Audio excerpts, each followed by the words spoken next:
এতিয়া আমি মেকানিকেলত যিবিলাক ইলেক্ট্ৰিকেলৰ টপিক আহে মানে ধৰি লওক এলিমেন্টস অফ ইলেক্ট্ৰিকেল ইঞ্জিনিয়াৰিং বুলি যেটো সাবজেক্ট আছিল যে মেকানিকেলত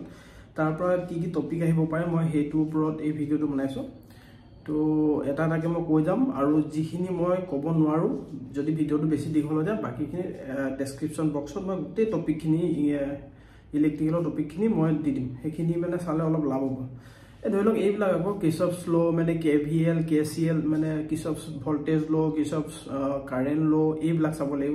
টাইপস অফ ট্ৰান্সফৰ্মাৰ মানে টাইপস অফ ট্ৰান্সফৰ্মাৰ তেনেকে ট্ৰান্সফৰ্মাৰ কেনেকে মানে কনস্ট্ৰাকচন অফ ট্ৰান্সফৰ্মাৰ কেনেকে থাকে ওয়াইন্ডিং বুলি থাকে যে যিবিলাক আছে মিউচুৱেল ইন্ডাকচন কিবা কিবি এই টপিকখিনি চাব লাগিব এসআই ইউনিটবোৰ চাব লাগিব যেনেকে এসআই ৰেজিস্ট্যান্সৰ ৰেজিস্টিভিটি কন্ডাক্টেন্স কন্ডাক্টিভিটি এইবিলাকৰ এসআই ইউনিট বিলাক চাব লাগিব আৰু এই পাৱাৰ ফেক্টৰৰ ওপৰত চাব লাগিব কোৱেশ্চন অলপ এইবিলাক বেসিক খিনি একদম টান নহয় যেহেতু মেকানিকেলৰ লৰাটো আমি তো মেকানিকেলৰ কাৰণে মেকানিকেলৰ ইলেক্ট্ৰিকেলৰ যেটো ইলেক্ট্ৰিকেলৰ যিবিলাক আহে টপিক বিলাক হেবিলাক বহুত মানে বেসিক লেভেলৰ আহে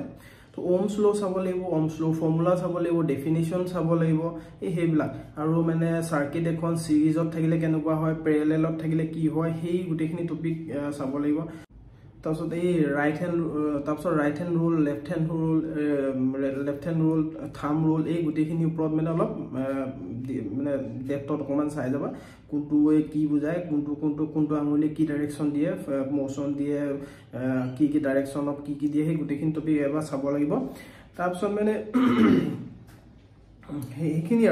আৰু কেথড এনড এইবিলাক কোড হয় বেসিক বস্তুবিলাক লাগিব মানে তো মেকানিকেল লৰাখিনি ইলেক্ট্ৰিকেলৰ এই নৰমাল এইখিনি বস্তু গম পালেও প্ৰায় মানে কাম চলি যাব মানে তো হেতু কাৰণে মই যিমানখিনি টপিক পাৰো ডেসক্ৰিপচন বক্সত লিখি দিম আৰু বাকিখিনি তোমালকে অলপ নিজেও মাথা মাৰি কেনে পঢ়ি লবা ঠিক আছে এইখিনি জানিলে অলপ আগুৱাই যাবা মানে মেকানিকেল খিনি জানা পিছতো এইখিনি তুমি জানিলে বহুতখিনি আগুৱাই যাবা ঠিক আছে